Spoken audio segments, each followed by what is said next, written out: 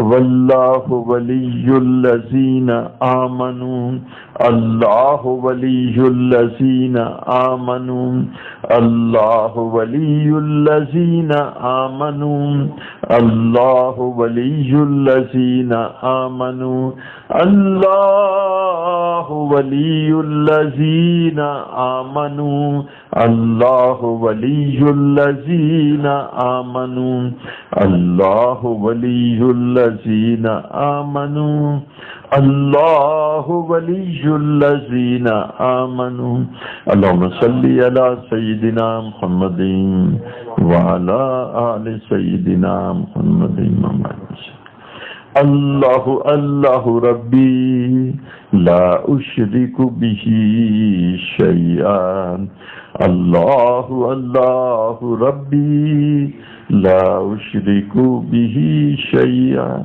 اللہم صلی علی سیدنا محمد وعلی سیدنا محمد اللہ اللہ ربی لا اشرک بہ شیئا اللہم صلی علی سیدنا محمد وعلی آل سیدنا رب اغفر وارحم وانت خیر الراحمین رب اغفر وارحم وانت خیر الراحمین رب اغفر وارحم وانت خیر الراحمین رب اغفر وارحم وانت خیر الراحمین رب اغفر وارحم وانت خیر الراحمین رب اغفر وارحم وانت خیر الراحمین اللہم صلی علی سیدنا محمد وعلی آل سیدنا محمد وبارک وسلم علی